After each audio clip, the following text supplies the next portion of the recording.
สองตัว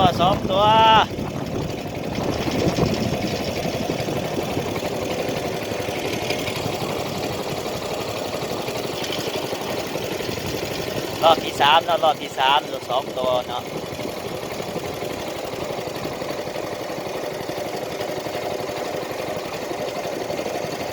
ก็ยื้อกันด้วยปะยื้อกันแน่เนี่ย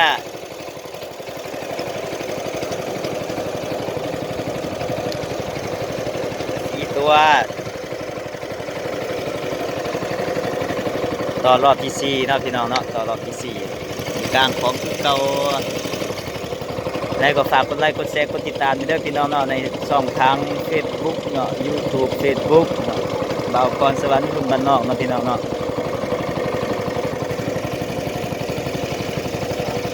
ต่อรอบสี่เด้อพี่น้องเด้อแล้วพี่ปะ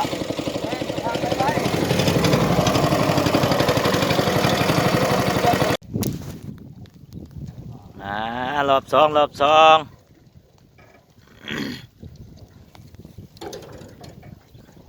รอบสองมาลุ้นน้ำกันเด้อรอบที่หนึ่งกับปลาตัวหนึ่งนี่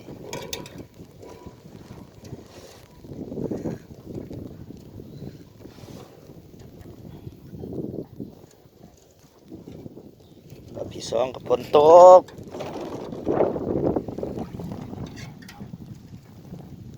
ฝนตกเงียบๆนะพี่น้องเนาะนี่ฝนตกเนาะ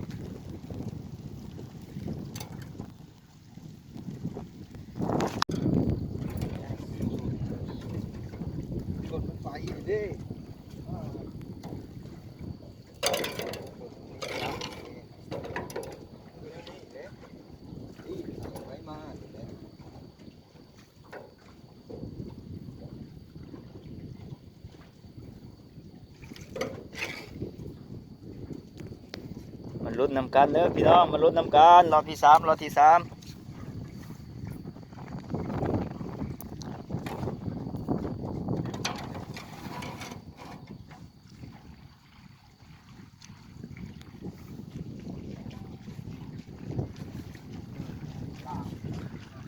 รอบที่สามฝากกดไลค์กดแชร์เด้อกดติดตามด้วยเด้อพี่น้องเด้อใน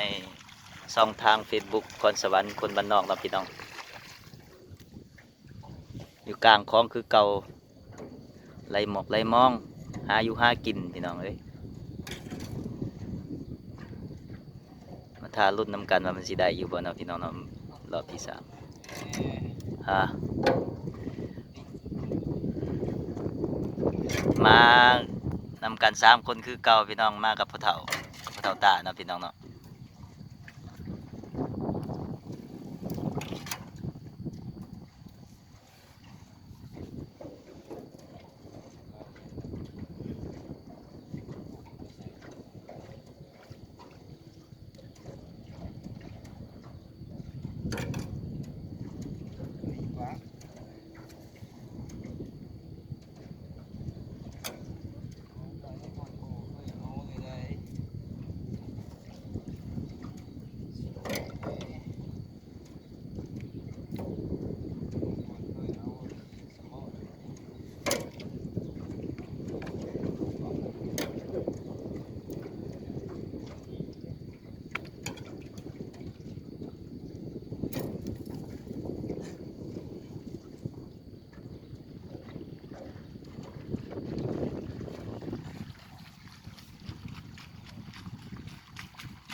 อุ้ย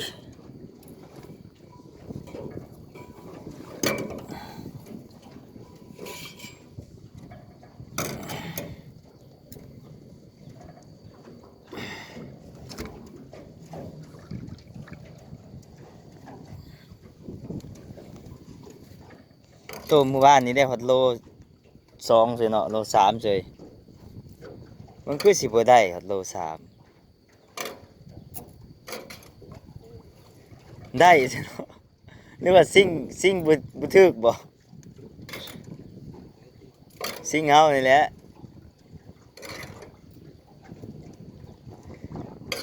ซ้ำนี่แหละเนาะอืม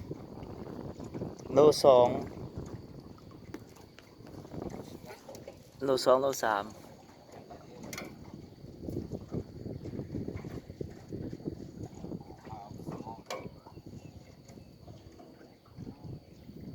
พุ่นโปเกียวพุ่นมักถึกนะ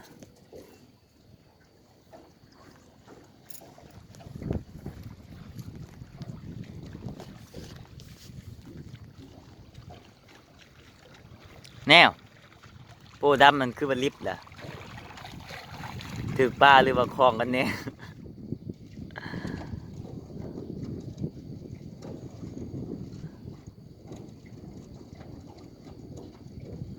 แน่โพโลออกมาแล้ว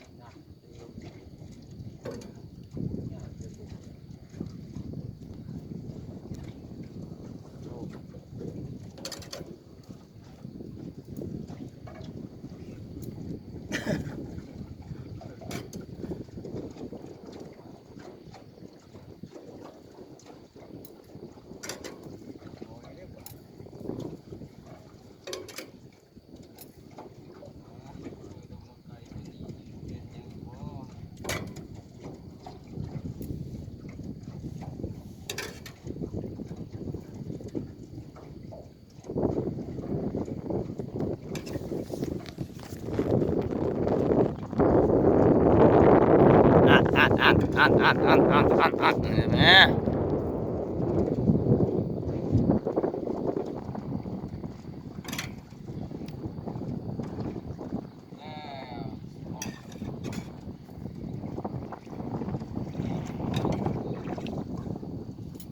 ยังบ่ฮอดยังบ่ฮอดโปเขียว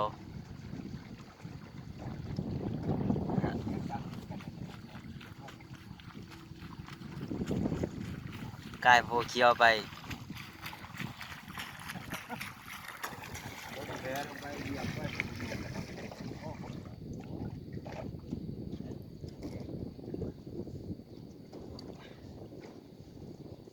นี่ก็เจ้าก็หากันมาฮอดนะครับ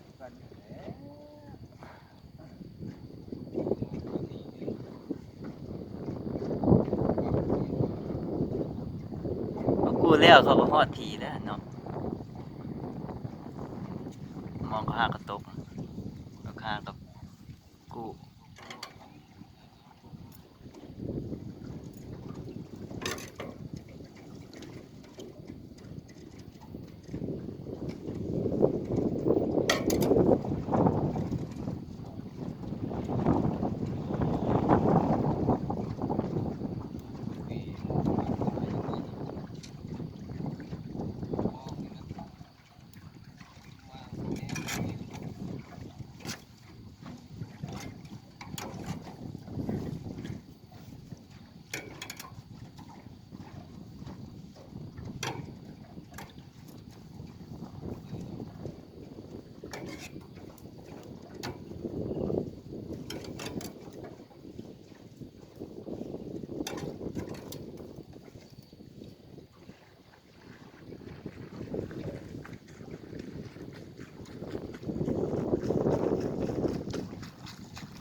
มันไหม้ลูกทิพย์เมื่อกี้นี่บ่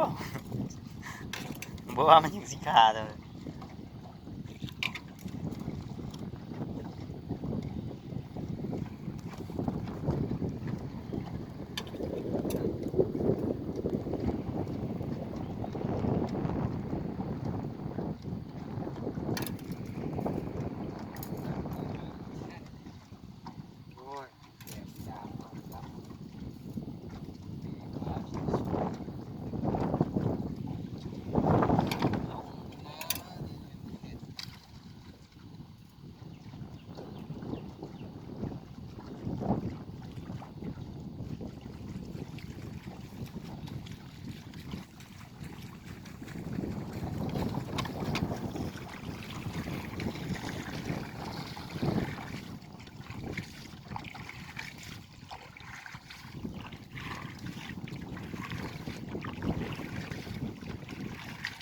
ตำนะบ่น้าวสีหนักๆบ่เมื่อกี้โอ้ตัวนี้แหละสิถึกนะนี่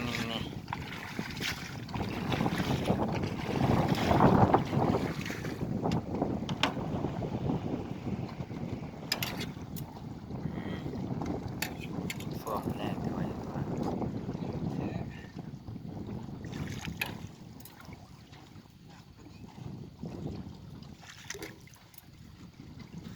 น้ำฟองแห้ง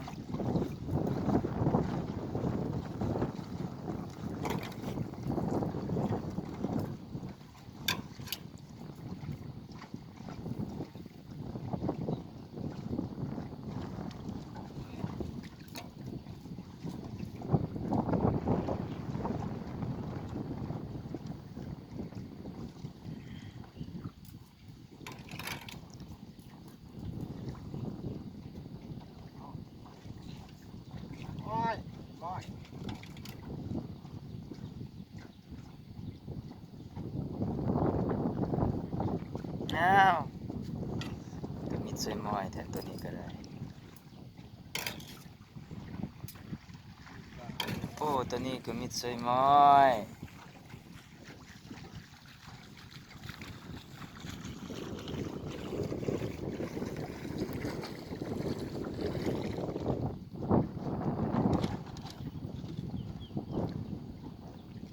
รอบสุดท้ายรอบท้ายสุด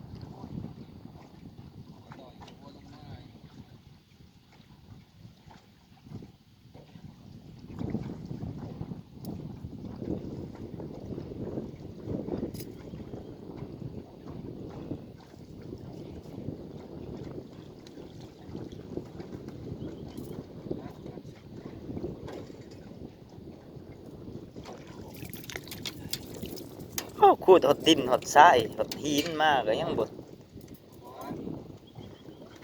หาดูดินทรายเก็บเอาในนี่ก็ได้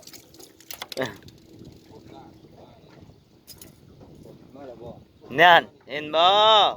บ่งอีพ่อแล้วว่าเห็นบ่นั่นเห็นบ่อ้าว กด